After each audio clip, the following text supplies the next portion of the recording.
There were some shocking turns and several pivotal events for Sylvester Stallone's character Dwight Manfredi and his group in the Tulsa King Season 2 finale. Throughout Tulsa King Season 2, Dwight has been juggling an almost unbearable amount of issues. In addition to his personal issues, such as relationship with Tina Tatiana Zappardino, he was facing opponents from 3 different directions: Tulsa, Kansas City, and New York. Many of the problems were resolved in the Tulsa King Season 2 finale, but some uncertainties remained. Each character in Tulsa King Season 2 had a role in the season finale, and it will undoubtedly have an effect on them all. Hey everyone, hope you're having a good day. Before going to the main topic, I want to say like this video and subscribe to the channel. Many Tulsa King characters have bright futures ahead of them, from Dwight's recently legitimated enterprises to the feud he ended with Bill Bevilacqua, Frank Grillo, and Cal Thresher, Neil McDonough. However, some people have no future at all. Chickie and Vernizzi's death in Tulsa King Season 2, Episode 10, was a shocking one. But that wasn't even the episode's biggest twist. All of them require some explanation. Throughout Tulsa King Season 2, Cal Thresher has been one of Dwight's biggest adversaries. Nevertheless, he was not killed in the season finale. Rather than murdering him, Dwight just took over Cal's enormous cannabis farm and allowed him to survive. Given the amount of harm Cal has done, from attempting to rig Dwight's trial to openly assaulting the wind farm, that decision was especially unexpected. The general had several reasons to let Cal to survive, even if Dwight didn't appear to be willing to let him get away with what he did. Dwight's inability to murder Cal safely was the main reason he allowed him to survive. People would notice and look into Cal's disappearance because he is a well-known millionaire and businessman in Oklahoma. Dwight probably let him go so he wouldn't have to deal with the FBI or another law enforcement agency. Furthermore, Dwight informed Tyson that he no longer wished to leave a trail of corpses behind him. Cal appears to be evidence that Dwight is changing for the better. His passing was rather unexpected, but Chickie's slow decline during Tulsa King finally reached its conclusion. Vince had ordered Chickie to Tulsa to either kill Dwight or get him to join the Invernizzi Mafia family. Chickie tried to get Bill Bevilacqua to assassinate Dwight after Dwight rejected his offer, but Bill killed Chickie instead. Chickie's death was shocking because the scene was unexpected and even Bill's gun barely made it into the corner of the picture. Even though Bill's choice to kill Chickie was abrupt, there was some forethought and justification. Not long after killing Chickie, Bill said to Dwight, 50%. Bill killed Chickie in order to obtain half of Cal Thresher's weed farm rather than a quarter, as that was a reference to his portion of the property. Bill also hinted about his feelings towards Chickie. Since he was aware that Chickie was no longer in charge of the Invernizzi family, he probably thought Dwight would be a safer partner. That made it very easy for Bill to decide whether to kill Dwight or Chickie. The underworld of Tulsa King is radically altered by Chickie's passing. Vince is now without a doubt the head of the Invernizzi crime family, which may be the end for the New York mob. Vince has much less experience running a mob and is just as incompetent and insane as Chickie was. Vince is primarily seen as a moron and a bother, but Chickie's name also has weight with others like Dwight and Bill Bevilacqua.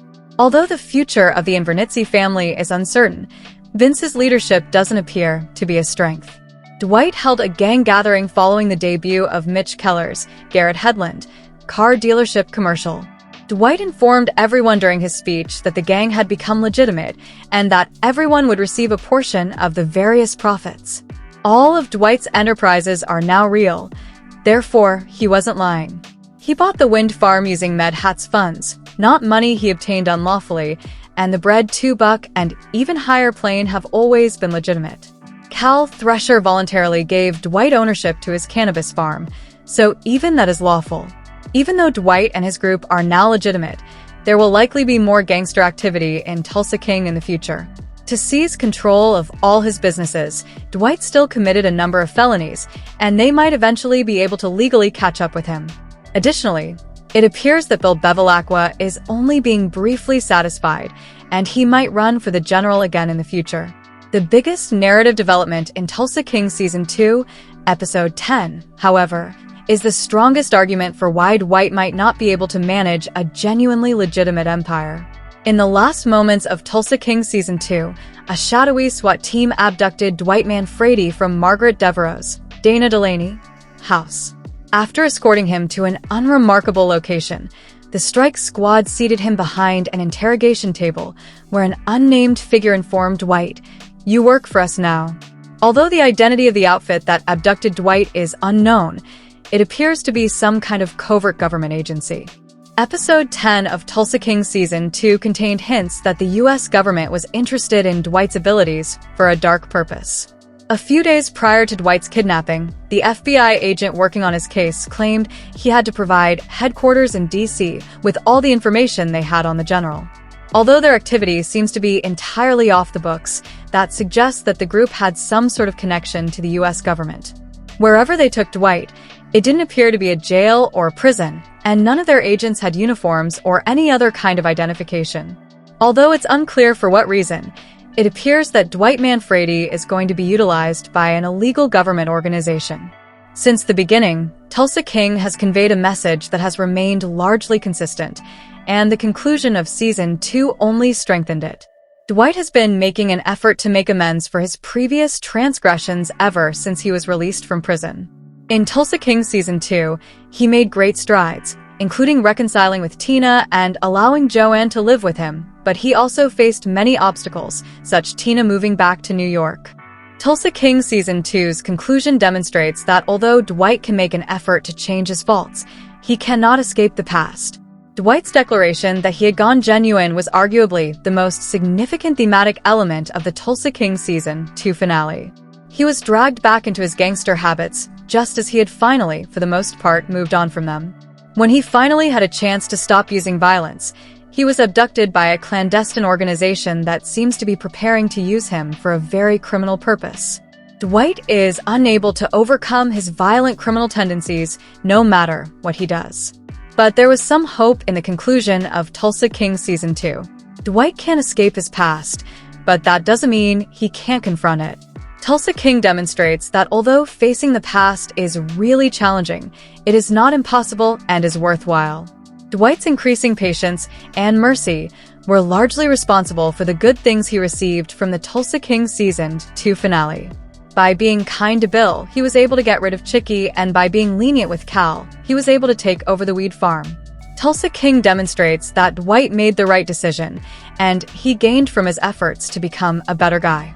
Even though Season 2 of Tulsa King is ended, Dwight Manfredi's tale continues, and the show set up a lot for Season 3. Sylvester Stallone said that the upcoming season is in progress, although Paramount has not yet formally confirmed it. Fortunately, the last scene of Tulsa King Season 2 set up the following season flawlessly, so Season 3 should have plenty of material. Season 3 of Tulsa King will most likely reveal the type of job Dwight must do for his enigmatic abductors and how it will impact his newly legitimated companies. In addition to establishing Season 3, the finale also established Tulsa King spin-offs. Dwight and Bill might franchise their gangs to other states, such as Nebraska, Iowa, and Arkansas, Chickie said before he passed away. Chickie has a good idea, and it might even be the basis for a Tulsa King spin-off. Terrence Winter, the author of the Tulsa King spin-off, has previously hinted at a New Orleans setting, and it might stand alone as a show to see who Dwight chooses to manage his first franchise and the difficulties they encounter in a new city. Tulsa King Season 3 will also need to resolve a number of other unresolved issues. For instance, Dwight and Tina's falling out merits further investigation. Similarly, even though Bill Bevilacqua and Dwight have temporarily made peace, there is no assurance that this will continue. It would be easy for Bill to pursue Dwight once more, which might result in another exciting gang conflict in Tulsa King Season 3. The Season 2 conclusion of Tulsa King lays the stage for many of the possibilities that could be explored in a future season.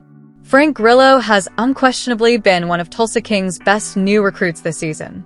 The public has enjoyed seeing the two action icons share the screen together, and his portrayal of Bill Bevilacqua has been the ideal yang to Sylvester Stallone's Zing. In addition to giving fans a major update on Tulsa King Season 3, Grillo, whose career has spanned more than 3 decades, recently stated that starring opposite Stallone is something he can now cross off his bucket list.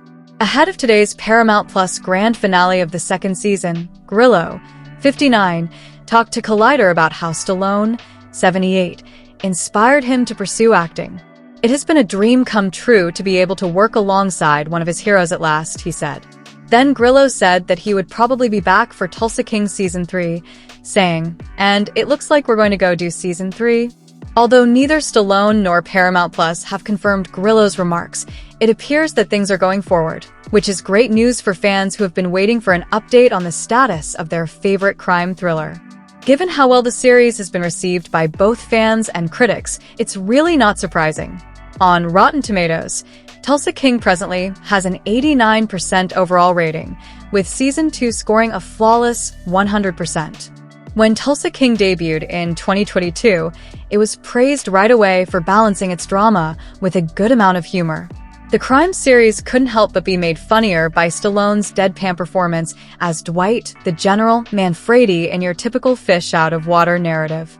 The addition of actors like Jay Will, Tyson Mitchell, and Martin Starr, Lawrence, Bodie Geigerman, created a show that would appeal to both casual viewers and ardent Stallone fans. As for the climactic confrontation between Grillo and Stallone, the head of the Kansas City criminal family stated, "The show goes from a little comic and funny to real serious towards the end." Tulsa King Season 2 has so far adhered rather well to that model. Anyone can speculate as to what it implies, but if Grillo is already planning a Season 3 comeback, we can be certain that Bevilacqua won't be ending anytime soon. Let us know in your comments. And stay tuned by subscribing our channel to get more updates like this. Thanks, everyone.